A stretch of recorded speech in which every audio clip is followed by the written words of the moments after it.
Čustli! Dneska je to další díl mého videodeníčku. Natočila jsem super záběry. Konečně se Scottym opravdu povoleně chodím. Jo, konečně. Jak můžete znát z minulého dílu, Scotty je multimiliardář, ke kterému chodím do klubu. A už je mi 21 a už se můžu brát, tak se ani zasmoubit. Tak, ukážu vám, jak to probíhalo.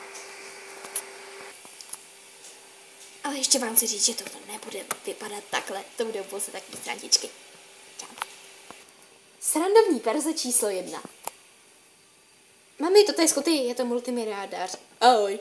Přijel z klubu.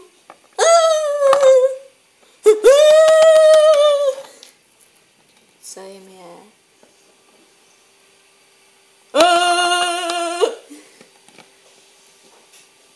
Co? Srandovní verze číslo 2. Mami, promiň, že ti to říkám, ale jsi ten nejhorší mamka na světě a chceme požádat o požehnání, že se Scottem budeme brát. A mami. Dýchání se zůst.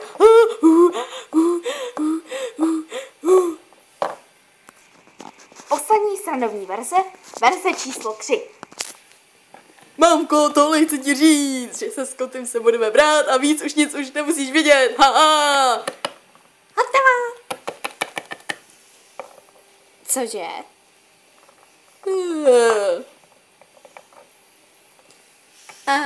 A mimochodem, tohle je Scotty, ten můj snavenec. Budeme se brát a jinak už šmitec. Pojď. Takže jsem musela promyslet všechny verze. A co mi nakonec zůstalo? No, přece tohle. Poslední správná verze. Mami, tati, já vám musím něco velice důležitého říct. Co, Katie? Co nám chci říct? Víš, jak jsem potkala v klubu toho nádherného Jezonka? Jo, jak jsme tě furt z toho vymlouvali. Jo, to už ne. Jmenuje se Scotty, je to multimiliardář. Scotty, můžeš se na chvilku? Jasně, zlato. Tak, já jsem Scotty. Těší mě, madam, ruku líbám. No, dobrý, jistě gentleman. Už jste párkrát chodili? Jo, párkrát jsem ho potkávala v klubu. To on je multimiliardář? Jej! Jo, chtěl bych vám teda říct, že bychom si s Katie chtěli zasnoubit a možná i dokonce brát. Šlo by to? No tak dobře. Ať je po vašem. Děkujeme moc krát. Obřad bude zítra. Cože? Zítra? Musíme nachystat všechny svatební šaty, všechno. Pojď!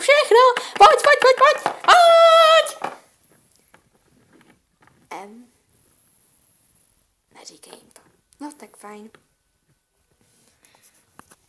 Takže se začal chystat na velkou svatbu.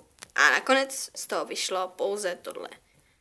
Bylo to tím, že tam zasáhl požár a všechno svatební vybavení nám schořelo. Takže jsme se museli vydávat v takových šatech a plus ještě nám do toho vykládala mamka. Opravdická srandovní svatba. Takže, Katie, moje nejmilejší očičko, bereš si Scottyho Douglase, multimiliardáře za svého manžela? No jo. A ty, Scotty, vezmeš si můj Katie? Co jsem tvojí manželku?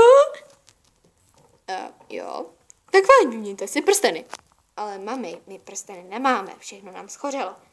Aha, tak si vyměň se Scottym čepici. Ale mami, prostě to udělej.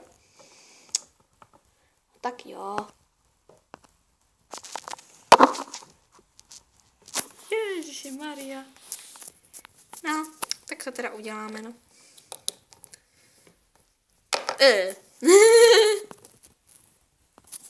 A nyní zmocněně svěřené, provedené tímto Katie, holčičkovským čepcem, vás prohlašuji za muže a ženu. Dejte si první novomanželské políbení, ale pozor, a nejsou u toho děti. Jasán, políbíme se v komoře, haha. Běžte.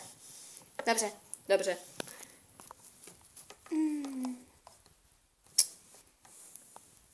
Konečně jsme svoji. Jo, konečně. Ne. Jo, vypadneme odsud? Jo, vypadneme. Ne, nevypadne. Zůstaneme tady. Cože, Scotty? Neboj se, budeme v mém letním sídle. Fajn. Takže to byla ta nejrychlejší část z mého deníčku. Moje svatba. Nejhorší z celého mýho života. Možná, že se vezmeme ještě jednou a požádáme o rozvod. Fajn. Takže se zatím loučíme. Vaše Katie. Čau.